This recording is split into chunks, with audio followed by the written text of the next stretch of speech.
The snow had been falling since noon, soft and indifferent, the kind that muffled the world into a false sense of peace. By the time the sun disappeared behind the low gray clouds of Christmas Eve, every rooftop on Meridian Street was draped in white, every windowsill edged with ice, and every doorway glowing with the amber warmth of families gathered inside. Children pressed their faces against frosted glass. Candles flickered on dining tables set for 4, for 6, for 8. The smell of pine and cinnamon drifted through the cracks of old apartment buildings. And on the sidewalk in front of number 42, Angela Carter stood alone with 2 suitcases, a coat that had seen too many winters, and somewhere in the neighborhood of $60 to her name. She was 35 years old. She had once managed the largest furniture showroom in the district, responsible for a team of 11 people, quarterly projections, and vendor negotiations that ran into the hundreds of thousands. 2 months ago, the company had folded without warning.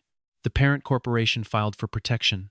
The showroom closed in 72 hours, and Angela walked out with a cardboard box, a final paycheck that barely covered 1 month's rent, and the quiet assumption that she would find something else quickly. She had not. The building at number 42 was not beautiful. It never had been. 7 floors of faded brick, windows that rattled in the wind, a lobby that smelled of old carpet and radiator steam. But it had been Angela's home for 4 years, and she had paid every single month on time, often early, until the last 2. She had gone to the office twice to explain her situation. Both times she had been told to speak with the property management company.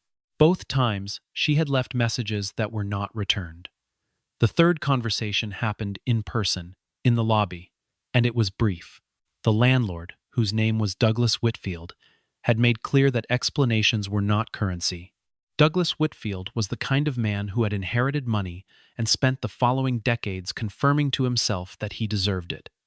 He owned 11 buildings in the neighborhood, along with a stake in a restaurant that he never visited and a boat he used 4 times a year.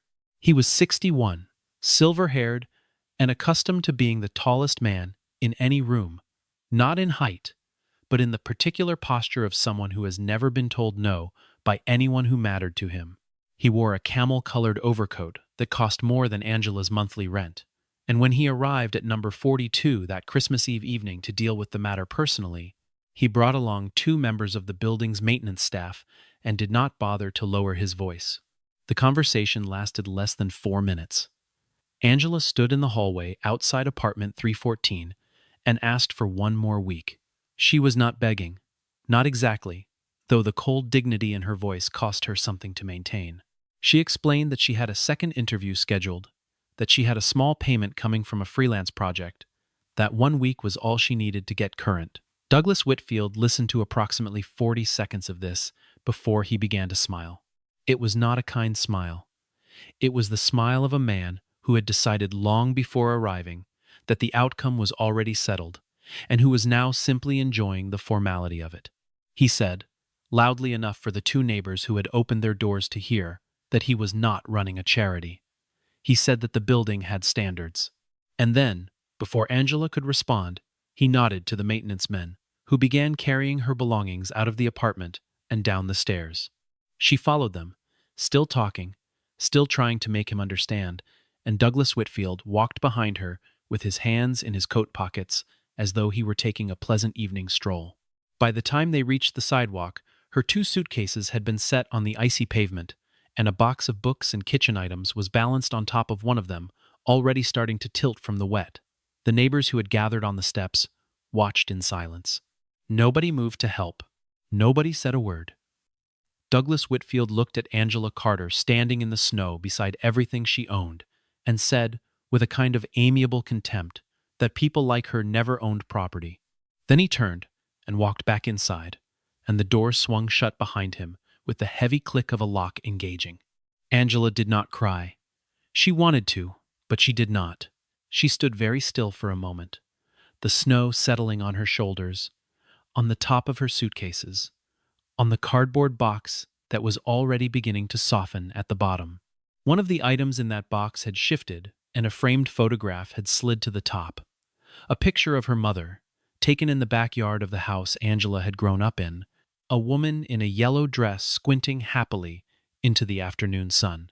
Angela reached into the box and took the photograph out, held it against her chest with one arm, and looked up at number 42, at its 7 floors and its rattling windows, and the warm light showing in the 3rd-floor hallway that had, until 20 minutes ago, been her hallway. She looked at it for a long time. Then she looked at the whole block, the full stretch of Meridian Street, the 8 buildings that Douglas Whitfield owned end to end, and she said something under her breath. None of the neighbors who were still watching could hear it, but Angela heard it, and she meant every word of it, and she did not forget it once in the 3 years that followed. She found a room that night. It took 4 phone calls and a bus ride across town to a neighborhood she had never spent much time in. And the room she found was in the basement of a narrow house whose landlord, a quiet man named Gerald, asked very few questions and charged $220 a week and cash. The room had one window, at ground level, that looked out at the bottom of a chain-link fence, and the heating came and went according to a schedule that nobody had been able to explain to Gerald's satisfaction for the past 3 years. It was cold. It was damp.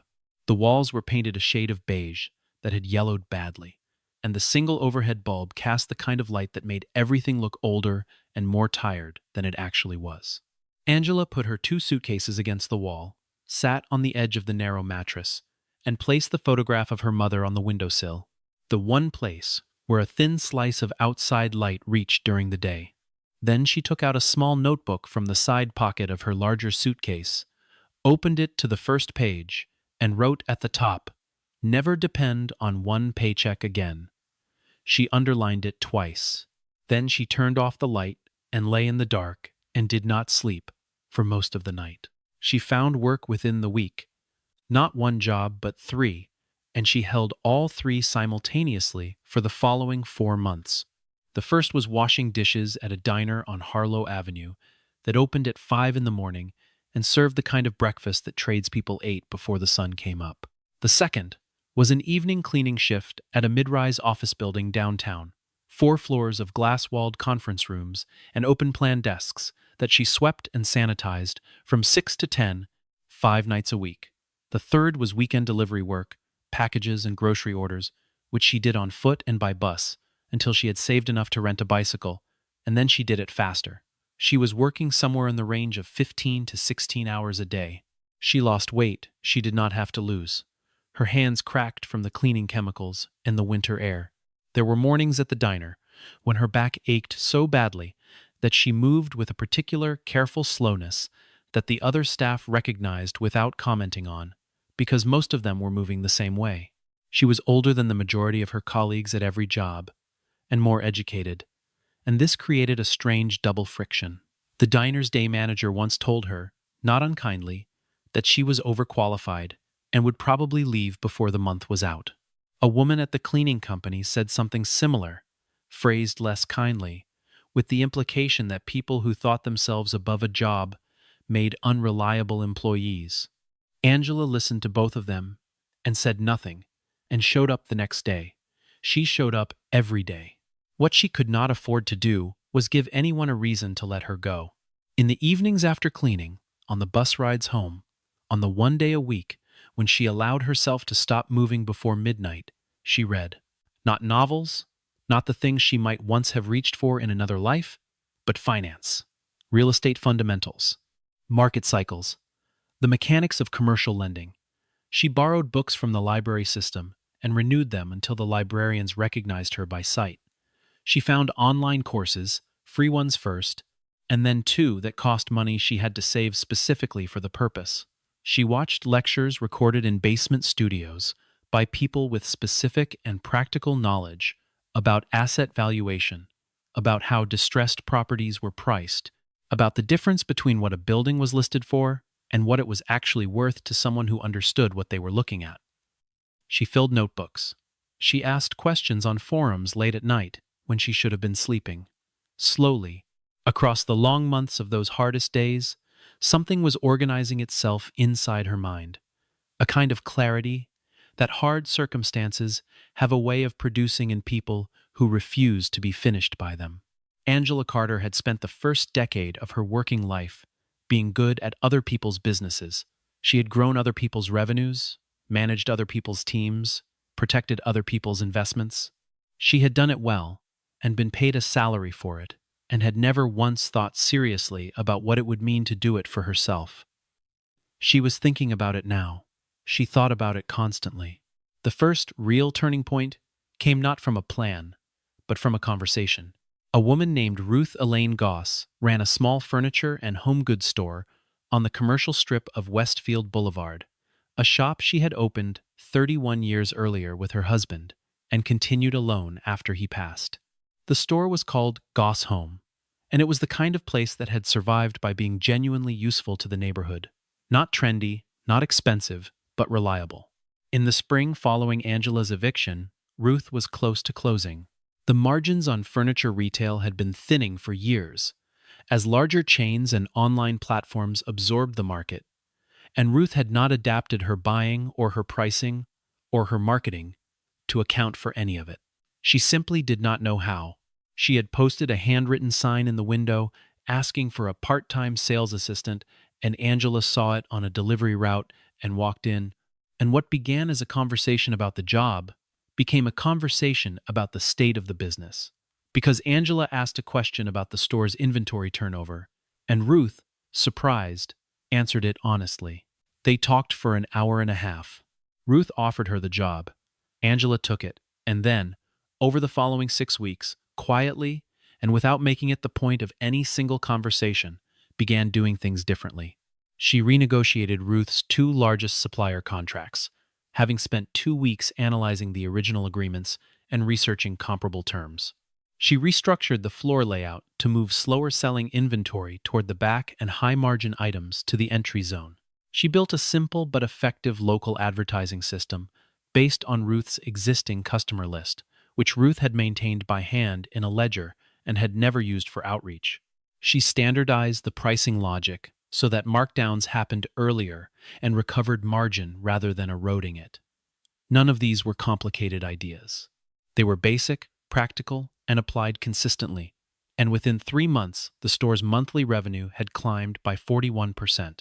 Ruth, who was 73 years old and had been preparing herself emotionally to close the store her husband had helped her build, looked at the numbers one afternoon in a way that suggested she was not entirely sure they were real. Then she looked at Angela. Then she asked Angela to stay, not as a sales assistant, as a partner.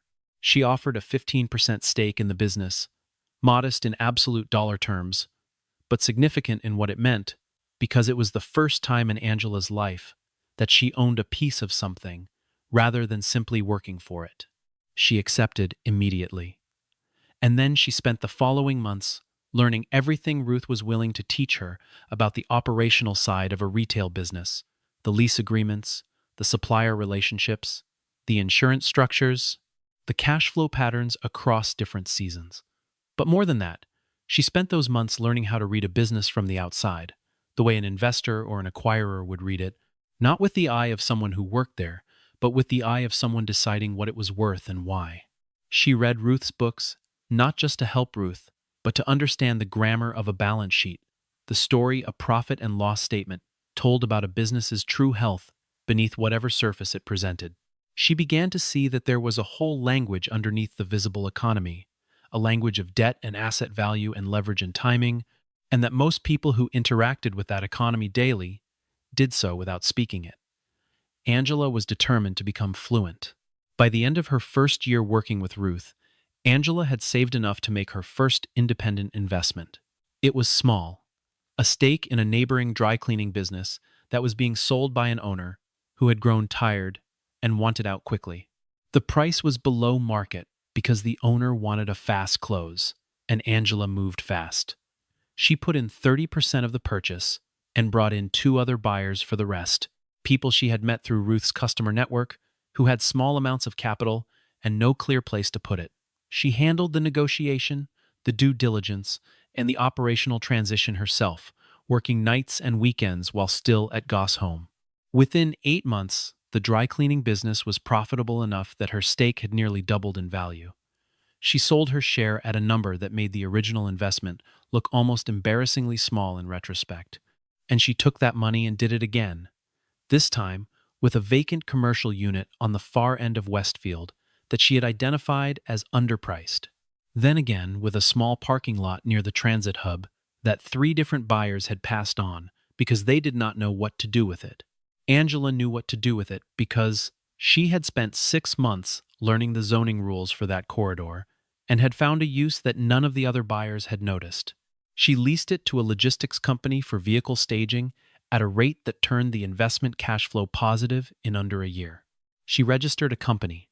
She called it Carter Holdings, and she said the name to herself several times the day the paperwork came back, not from vanity, but from the need to make it real, to hear it in the air, rather than only in her mind where she had been holding it carefully for a long time.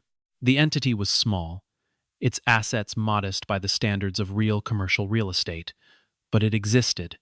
It had a name, and it was hers in a way that nothing had been hers before. She operated it out of a single rented desk in a shared office space, used a second-hand laptop she had bought for $340, and handled everything herself in the early days. The bookkeeping, the correspondence, the legal filings, the calls with brokers and sellers who sometimes hesitated when they heard a woman's voice where they had expected something else. She learned to run those calls with a precision that left little room for hesitation. She learned which questions established credibility immediately. She learned that in negotiations, the person who speaks least often wins, and she had always been comfortable with silence. The investment that changed everything came through a contact she had made indirectly, a commercial mortgage broker named Theodore Branch, who had heard her name twice in 6 months from 2 different sellers who had said the same thing. She knows what she's doing, and she moves fast. Theodore called her about a portfolio of distressed commercial and residential assets that a regional bank was preparing to package for sale. The package included 4 retail units, 2 multifamily residential buildings, and a stretch of mixed-use properties on a street that Angela recognized immediately when Theodore said the name. Meridian Street. She did not say anything about that to Theodore. She simply asked him to send her the full documentation and told him she would come back to him in 48 hours. She stayed up for most of those 48 hours, working through the financials with a focus that was partly analytical and partly something else, something older and quieter that she did not examine too closely, because she did not need to. The numbers were good. The debt was deeply discounted. The assets were undervalued relative to the corridor's development trajectory, which she had been tracking for 8 months, because she tracked every corridor within 3 miles of where she had once lived. The deal made complete sense on its merits, independent of anything else. She brought it to a private equity group she had begun cultivating a relationship with 6 months earlier, a small but well-capitalized fund whose managing partner, a woman named Vivian Cross, had taken a meeting with Angela on the strength of her track record and had been paying quiet attention since. Vivian looked at the Meridian Street package and said it was aggressive, but sound.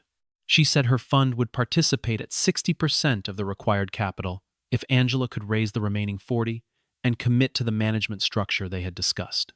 Angela said she could. She spent the following 2 weeks securing the rest from 3 sources.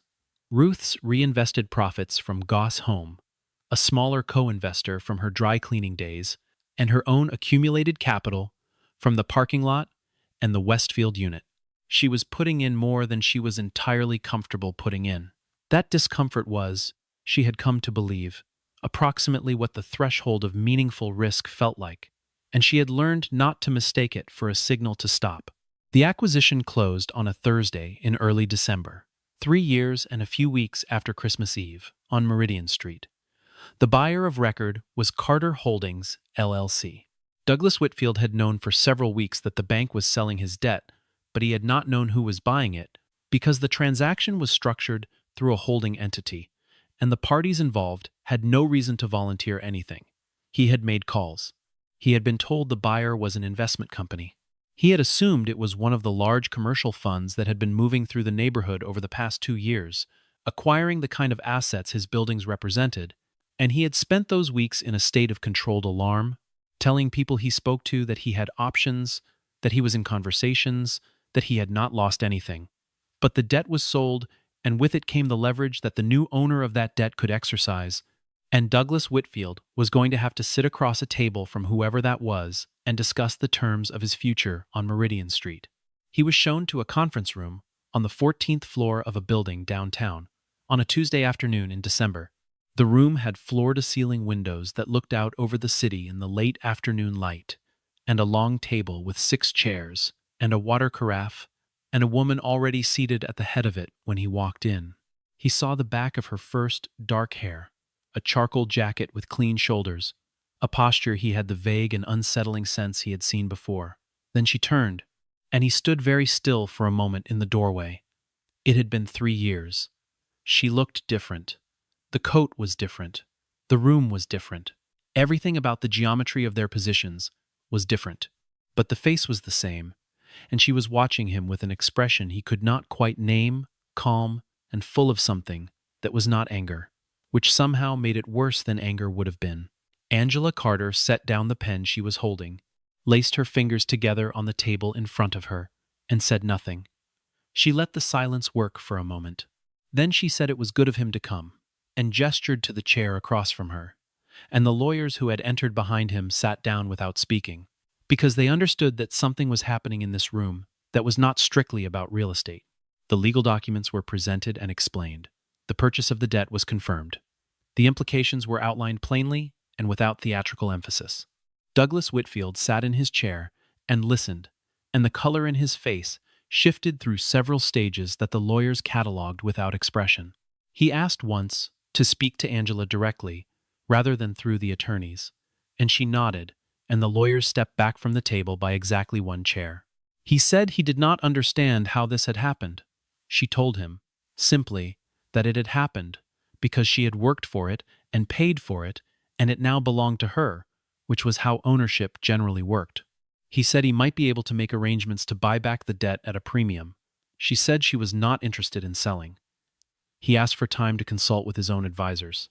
She said he had until the end of the month, which was the timeline specified in the documentation he had just received. He looked at his hands for a moment, and then he looked at her, and he said he supposed she was happy about this. She said she would be in touch about next steps, and the meeting was concluded. She walked him out herself. Not far, just through the lobby and to the elevator bank, and they stood waiting in a silence that felt like weather, like the particular pressure in the air before something breaks. And then Angela said, quietly, and without any particular emphasis, that she remembered every detail of that night. The snow, the sidewalk, the box with her books tilting in the wet. She said she remembered the neighbors who had watched, and the way the door had sounded when it closed. She did not say any of this with malice. She said it the way you state facts you have carried a long time, simply because carrying them alone gets heavy, and someone else should know the weight of them. Douglas Whitfield was quiet. He had not expected this. He had expected professional hostility, or perhaps cold triumph, but not this particular quality of remembering. He asked her what she wanted from him. She said she wanted him to leave the buildings in the conditions specified in the transfer agreements, to vacate his management role by the date on the documents, and to do it cleanly. She said she was not going to humiliate him. She said that was not what any of this was for. He nodded, once, very slightly, and the elevator came, and he stepped into it, and the doors closed, and Angela stood in the lobby for a moment with her hands at her sides, not triumphant exactly, but very quiet and very certain of herself in a way she had been working toward for 3 years. The people who heard about it in the weeks that followed all had theories about what should happen next. The neighborhood had known Douglas Whitfield for decades, and the neighborhood had opinions about what a reckoning looked like. Some people thought she would double the rents and push everyone out the way investors typically did. Some thought she would sell the whole package quickly for a profit and move on. A few people who remembered that Christmas Eve, and there were neighbors on Meridian Street who did remember, who had stood on the steps and watched, and had not forgotten the shame of watching, thought she would find some particular way to make Douglas Whitfield feel small in public, some symmetry of humiliation that would balance what he had done. Angela did none of these things. She hired a property management company she had vetted carefully, one with a record of maintaining buildings rather than extracting maximum revenue from them, and she gave them a clear mandate about tenant relations and maintenance response times. She met with the existing tenants personally in the first 2 weeks, the residential tenants in the evenings, the commercial tenants during business hours, and she told them directly that her intention was to stabilize the block, not to maximize its short-term yield. She reduced the base rents for 3 long-term residential tenants whose leases had been quietly inflated over the years through add-on fees. She repaired the elevator in number 42, which had been unreliable for 18 months and which Douglas Whitfield had declined to fix. She replaced the boiler in number 38 that had been the subject of 9 maintenance complaints in 2 years. She kept the apartment on the 3rd floor of number 42 empty for the first several months and did not rent it. She was not entirely sure why. Something about it felt like it needed time, like it was part of something she hadn't finished processing yet. When she finally did release it to the rental market in the spring, she priced it below the going rate for the area, and she received 43 inquiries in 4 days. She chose a young woman named Denise, who worked 2 jobs, and had a daughter who was 7 years old, and who had written in her application letter that she had been looking for something stable for 2 years. Angela approved the application herself. She signed the lease approval on a Tuesday morning at her desk in the Carter Holdings office, which by that point had expanded to 4 full-time staff and a full floor of a proper commercial building. And she sat for a moment after signing it and looked at the address on the document and thought about all the distances a person could travel without moving at all, and all the distances they could cover without anyone noticing. One afternoon in January, one of the long-term residents of number 42, a retired schoolteacher named Dorothy Marsh, who had lived on the 5th floor for 11 years, stopped Angela on the sidewalk outside the building. Dorothy was in her late 70s and had seen the block change through several different hands over the decades, and she had opinions about all of it. She said she had watched Angela come in and do what she'd done, and she had a question. She said she'd heard people call it revenge, and she wanted to know if that's what it was. Angela stood on the sidewalk, with her hands in her coat pockets, and looked at the building, and at the street, and at the other buildings running down the block. She thought about the answer for a moment in a genuine way, not performing the thinking but actually doing it. Then she said it was not revenge. She said revenge would have meant staying angry, and staying angry would have meant keeping that night alive inside her, feeding it and giving it room, and she had refused to do that because she had needed every bit of her attention for other things. She said what it was instead was a demonstration. That you could be told, by someone with money and a coat that cost a lot, and the audience of a whole sidewalk behind him, that you were the kind of person who would never own anything, and you could take that information and file it somewhere and let it become one data point among the many that told you who you were and what you were capable of. Or you could let it be the thing that clarified everything. She said she had let it clarify everything. Dorothy Marsh looked at her for a long moment and then patted her arm and said she understood and went back inside. Christmas came again to Meridian Street, the way it always did, with the same snow and the same amber light in the windows and the same smell of pine from the wreaths that several of the tenants had hung on their doors. The renovation work on the 2 buildings at the north end of the block had been completed in November, and the storefronts that had been vacant for more than a year were now occupied, one by a woman who had opened a bakery, one by a man who ran a small accounting firm, one by a woman who sold handmade clothing out of a space that had been a nail salon until it wasn't. The block had the quality of something that had been given permission to be better than it had been. Not dramatically transformed, not unrecognizable, but cared for in a way it had not been before, which made everything on it look slightly more itself than it had managed to before. Angela drove down Meridian Street on Christmas Eve, with no particular plan to stop, just the old habit of passing through the neighborhood that had started in the months after she'd acquired the block and never entirely gone away. She pulled over on the far end of the street and sat in the car for a moment. The snow was exactly the same snow. The temperature was close to what it had been 3 years ago. She could see the windows of the 3rd floor of number 42 from where she sat, and they were dark, which meant Denise and her daughter had gone somewhere for the holiday, which meant they had somewhere to go, which was good, She thought about what it had cost to get here. Not the money, though that had been real.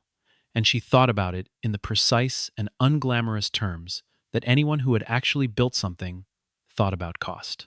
She thought about the mornings at the diner when she had moved carefully to protect her back, and the nights on the bus reading finance on her phone with the brightness turned down to save the battery, and the first time she had sat across a table from a serious investor and made her case without her voice shaking, which it had not, and the years of compounded small decisions that each seemed insufficient on their own, and together had become something she could not have predicted from inside any single one of them. She thought about her mother's photograph on the windowsill of Gerald's basement room, the yellow dress, the squinting afternoon smile. She thought about the notebook, the first one, the line at the top of the first page. She had kept every notebook she'd filled in those years, and they were stacked in a box in her office now, 22 of them, dense with numbers and questions and the notes of someone teaching herself, by any means available, the language of the world she intended to enter. She got out of the car. She had not planned to. She walked the length of Meridian Street at a pace that was neither fast nor slow, past the bakery that was dark and closed for the holiday, past the accounting firm, past number 42 with its repaired elevator and its working boiler, and its tenants whose leases did not contain hidden fees, past the building where Douglas Whitfield had once kept an office, and where a small nonprofit now rented the ground floor commercial unit at a rate that reflected Angela's belief that some uses of space were worth more than their market rate suggested. She walked to the end of the block and stood there for a moment, looking back at the whole length of it. The snow was steady and quiet. The light from the windows was warm and various, different colors from different rooms, the blue of a television in one apartment, the yellow of a kitchen lamp in another, the white of a ceiling light left on in an empty room somewhere, all of it hers. All of it, the result of a very specific sequence of choices made by a woman who had been handed nothing except the clarity that comes from having everything taken away at once on a cold night while the neighbors watched. She had been told, by someone who believed it completely in the moment he said it, that she was the kind of person who would never own anything. She had not argued with him. She had not wasted any time on the argument. She had simply kept the words somewhere private and let them become fuel for something that, by the time it was finished, was too solid and too real to be touched by anything as fragile as another person's contempt. There was no triumphant feeling attached to standing here, no Hollywood swell of vindication. What there was, instead, was something quieter and more durable than that. The specific satisfaction of a person who set out to build something they were told they could never build and built it anyway, step by step in the dark, without any guarantee of arrival, until one day they looked up and found themselves standing on the other side of the distance that once seemed impossible. Angela Carter stood at the end of Meridian Street in the Christmas Eve snow, and after a moment she turned and walked back to her car, and drove home, and made herself a cup of tea, and sat by the window watching the snow come down, and did not need anyone to tell her what she had done, because she already knew. She had known for a long time. She had known it before it was finished, before it was possible, before anything about her life suggested it could be true. She had known it the night she stood on that sidewalk and picked up her mother's photograph and whispered a promise to a building that had not yet agreed to belong to her. The building had not had a say in it. That was never really how it worked. In the weeks between the closing of the Meridian Street acquisition and the meeting with Douglas Whitfield, Angela had gone through a period of stillness that surprised her. She had expected urgency, the pressure of next steps, the momentum of action. Instead, she found herself sitting in the Carter Holdings office late in the evenings, after her staff had gone home, with the city lights spread out below the windows and a cup of coffee going cold on the desk beside her, thinking about the long arc of the 3 years that had brought her here and wondering what it meant, not in an abstract or philosophical sense, but in the specific and practical sense of someone who has reached a destination they set before they had any right to believe they could reach it. She had been 22 buildings away from Meridian Street when she'd made the first investment, then 15, then 6. The geography of her ambition had always been mapped onto the geography of that one night, though she had never said so out loud to anyone.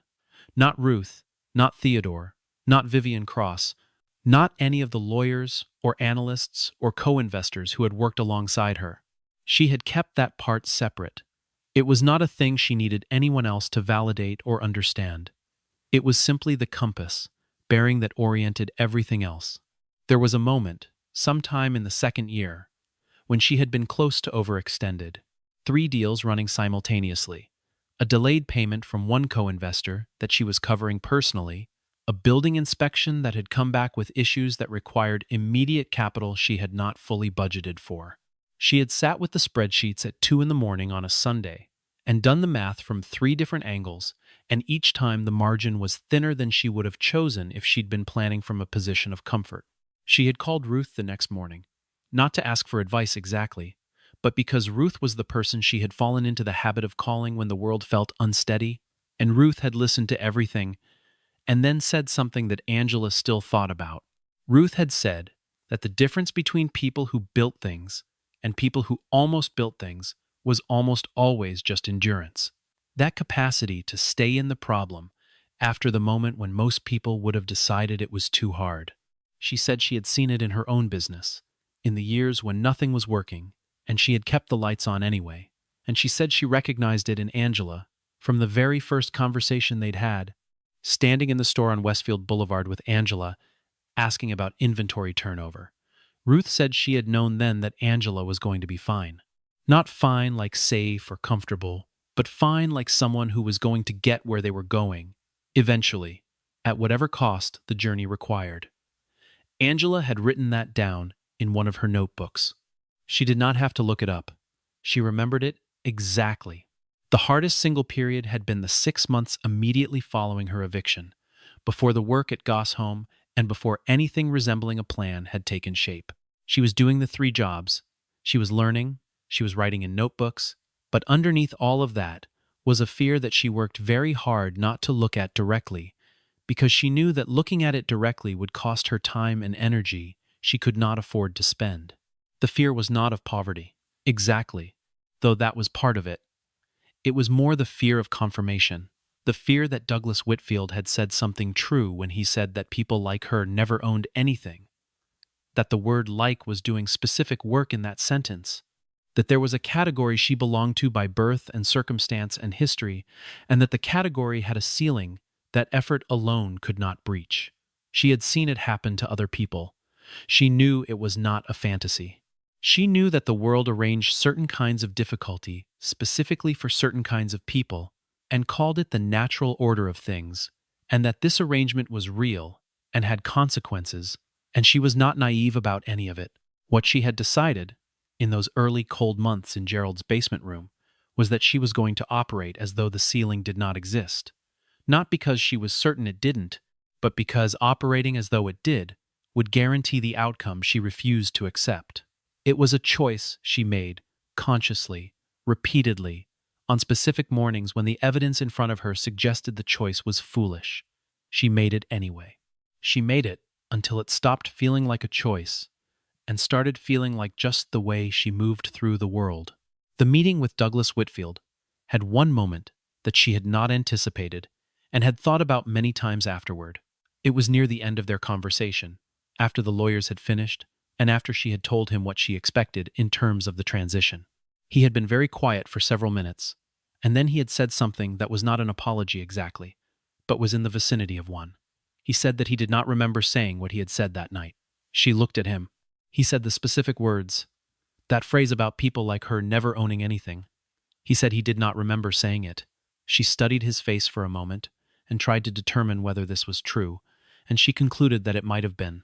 That it was possible he had said it the way people said things they had said many times before, without registering them as anything significant, the automatic language of contempt that required no particular thought because it had been rehearsed so thoroughly, it came out on its own. That possibility, that the thing she had carried for 3 years as a specific wound had been for him a moment without weight, had struck her as both infuriating and clarifying in equal measure. Infuriating because it suggested the asymmetry of such moments, how deeply they land for one person and how completely they fail to register for the other. Clarifying because it confirmed what she had suspected for a long time, that she had never needed him to understand what he had done. She had only ever needed herself to understand what she was going to do about it. She had not told him any of that in the conference room. She had let the moment pass and moved the conversation back to the documents, and later, in the elevator going down to the lobby, she had thought about it with a kind of abstract appreciation for the irony. He did not remember. She remembered every detail: the quality of the cold, the particular sound the door made, the weight of the photograph in her hand, the exact texture of the silence from the watching neighbors. She had carried a moment he had discarded. She had built 3 years of direction from a sentence he had not even retained. There was something instructive in that, something about where the real power in such exchanges actually lived, and it was not where most people assumed it lived, when they watched a man in an expensive coat and 2 subordinates throw a woman's belongings onto a snowy sidewalk. The power was always in what came after. It was always in who kept going. The spring that followed the acquisition was one of the best of Angela's life. Not because of the money, though the financial position of Carter Holdings was stronger than it had been, and the Meridian Street assets were performing above the projections she had submitted to Vivian Cross. It was the best because of the specific quality of the work. She was building something with a real address, something that people lived in and worked in, something that was connected to a block in a city, on a street she knew from the inside, in a way she could not have planned for and would not have traded. She met with the bakery owner, whose name was Simone, on a Tuesday morning in March, and they drank coffee in the empty bakery before opening time and talked about the neighborhood and about Simone's plans for expanding the menu and about what the block had been like before. Simone had moved in just before Christmas, and she had heard some version of the story from Dorothy Marsh, who was a reliable narrator of the building's history, and she told Angela that she had heard the story and wanted to say something about it. She said she thought what Angela had done was important, not just the acquisition, which was impressive by any measure, but the way she had handled it afterward. The rents, the repairs, the choice not to extract maximum value from every square foot as quickly as possible. Simone said she had been in 3 other commercial spaces before this one, 2 of which had been owned by landlords who treated the space as a vehicle for their own enrichment and nothing more, and she said she had known within the first month in this space that it was different, that she was being treated as someone whose success was connected to the success of the building and the block rather than opposed to it. Angela listened to this and said she was glad it felt that way, because that was the intention, and they finished their coffee, and Angela walked back out into the March morning with the particular satisfaction of a person who has made a decision that aligned with their values and seen it reflected back from the world. She had kept Douglas Whitfield's management documentation from the years he had run the block, and she had gone through it in detail in the first months of ownership. It was instructive reading. The maintenance requests that had been denied or deferred for years. The lease amendments that had added fees without adequate notice. The correspondence with tenants that was, in several cases, deliberately intimidating. The pattern that emerged across those documents was of someone who viewed the people in his buildings not as residents or customers or even sources of reliable income, but as problems to be managed, variables to be minimized, needs to be resisted. Because every met need was money spent. Angela had read this documentation without surprise, because she had lived on one end of it, but with a specific and useful anger that clarified her own approach. She had shown the documents to her property manager and said, simply, that the approach represented in those files was the exact inverse of what she expected from this point forward. The property manager, a methodical woman named Karen Bates, who had been in residential management for 17 years, had looked at the files and nodded and said she understood completely. Karen had worked for landlords like Douglas Whitfield, and she had worked for people like Angela, and she had clear opinions about which category produced better outcomes for everyone involved, including the owner. It was Karen who had told Angela one afternoon in February that the third-floor tenant in number 42 had left a note for the building manager, expressing gratitude for the elevator repair. The note said something that Karen had found worth passing on.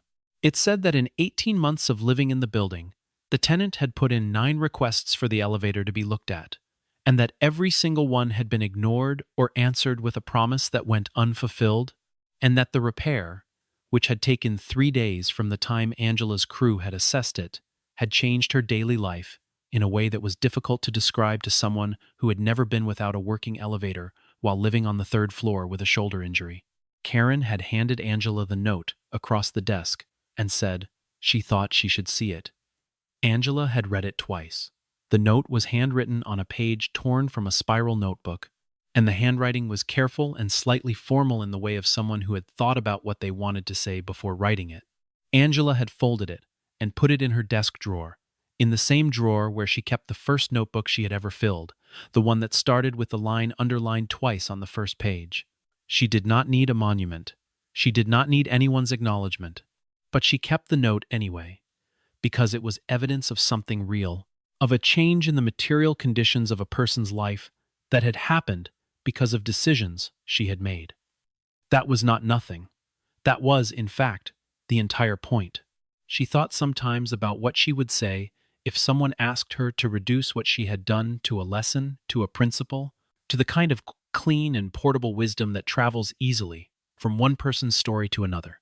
She was resistant to this, not because she thought her experience had nothing to teach, but because she suspected that the thing it had to teach resisted compression. You could say, work hard and invest wisely, and build on small gains, and never let someone else's ceiling become your floor.